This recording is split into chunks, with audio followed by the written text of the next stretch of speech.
Mas Noval di Malang. Assalamualaikum. Waalaikumsalam warahmatullahi wabarakatuh. Waalaikumsalam warahmatullahi wabarakatuh.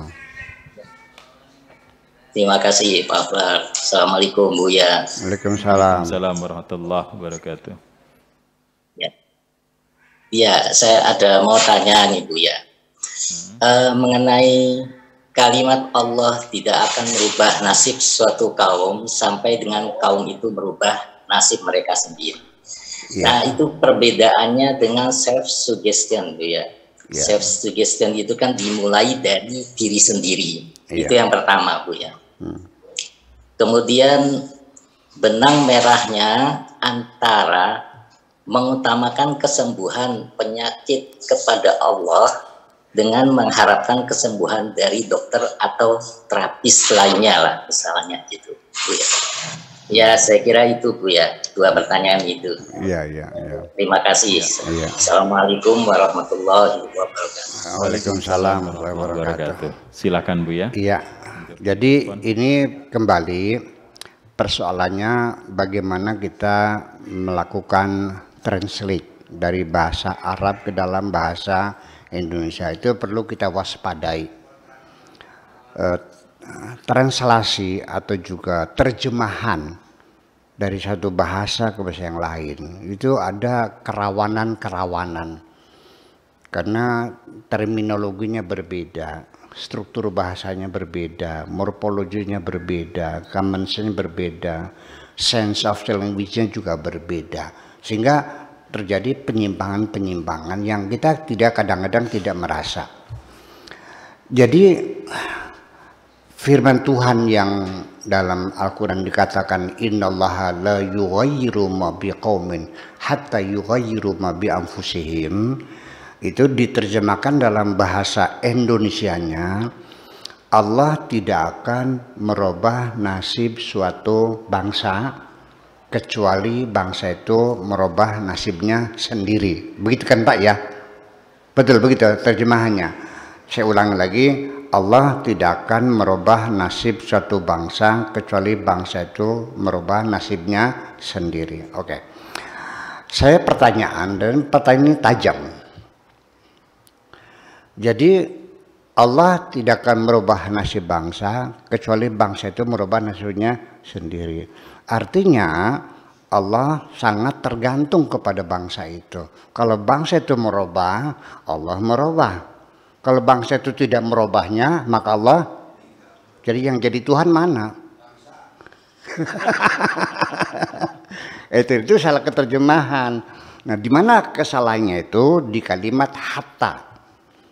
Nah, hatta ini perlu diketahui bahwa hatta ini apa namanya? Konjugasi ya.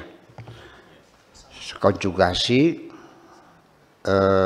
bisa diterjemahkan kecuali, bisa diterjemahkan sekalipun, bisa diterjemahkan sampai, bisa menjadi hingga,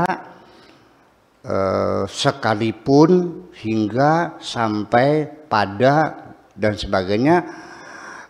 Sekitar ada 36 makna kalimat hatta dalam bahasa Arab itu. Ya, ini perlu dikonfirm dulu bahwa hatta ada 36 makna. Satu contoh saja. Zahabtu ila suqi. Saya pergi ke pasar. Ila itu ke, ya. Pakai hatta bisa. Zahabtu hatta as-suqi. Tapi kalau ila itu pada batas awal kita masuk pasar, di pintu gerbang pasar atau di ujung pasar. Kalau hatta sampai melintasi pasar. Jadi sampai dan hingga. Saya pergi sampai pasar, saya pergi hingga pasar. Di bahasa Indonesia hingga sampai itu masih belum jelas ya. Dalam bahasa Arab sudah jelas sekali. Jadi saya menerjemahkan hatta itu bukan sekali, bukan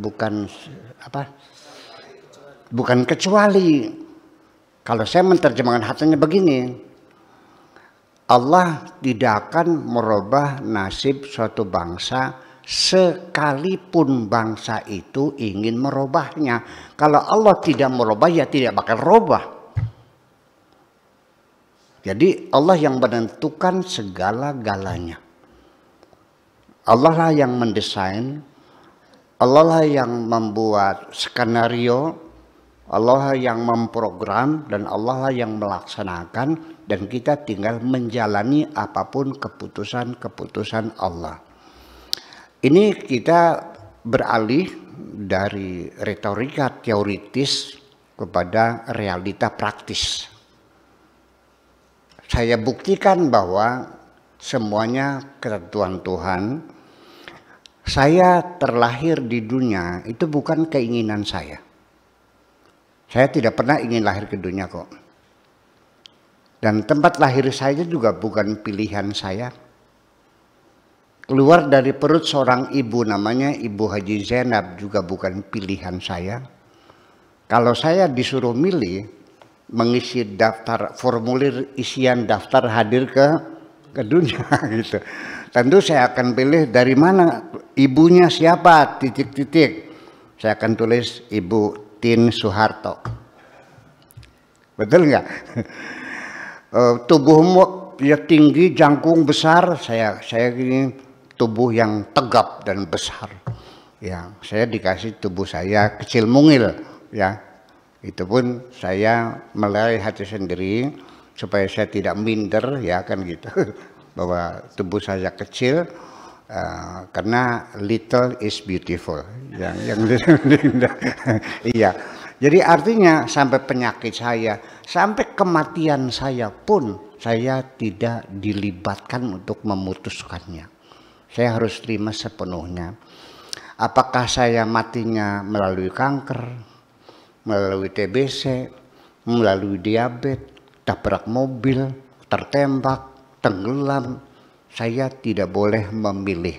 Harus saya serahkan semuanya kepada Allah Subhanahu wa Ta'ala. Yang penting saya terima apapun menjadi keputusan Allah. Dengan keyakinan semacam itu, saya merasa kedamaian yang sangat mendalam di hati saya. Jadi artinya ketika saya memutuskan saya matinya harus gantung diri, lalu saya beli tambang di pasar, itu tidak boleh. Atau saya tembak kepala saya, memang nggak boleh. Itu urusan Tuhan. Yang berhak untuk menghilangkan nyawa hanya Tuhan. Karena nyawa kita adalah milik Tuhan semuanya. Nah, sehingga nanti apa hubungannya dengan self suggestion, maksudnya membangkitkan semangat. Nah, Allah Maha Pengasih, Maha Penyayang. Makanya kita dianjurkan oleh Allah untuk selalu berdoa kepadanya. Firman Allah, "Ud'uni astajib lakum," berdoalah kepadaku. Saya melihat terlepas dari doamu dikabul atau tidak. Bagaimana cara mengabulnya tidak akan saya bahas. Berapa lama waktu pengabulannya tidak akan saya bahas. Tapi dari sisi doa, dari perspektif psikologis, ketika engkau berdoa, aku melihat bahwa engkau merawat harapan di dalam hatimu. Bahwa di dalam hatimu masih ada harapan bahwa apa yang kau inginkan masih mungkin terjadi. Itu satu.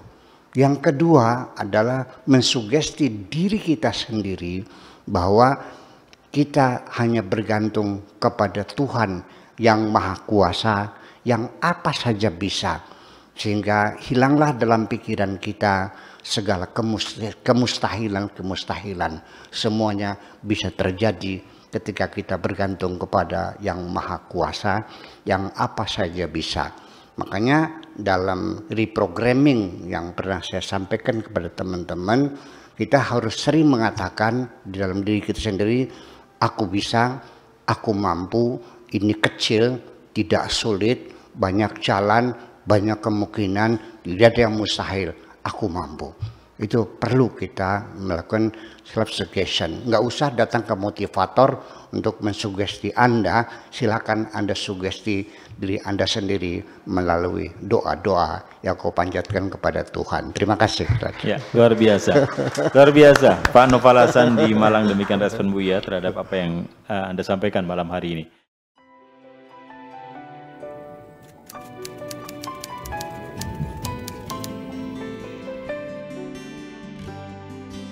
Aku hanya ingin berbagi kebahagiaan dan tidak menggurui siapapun.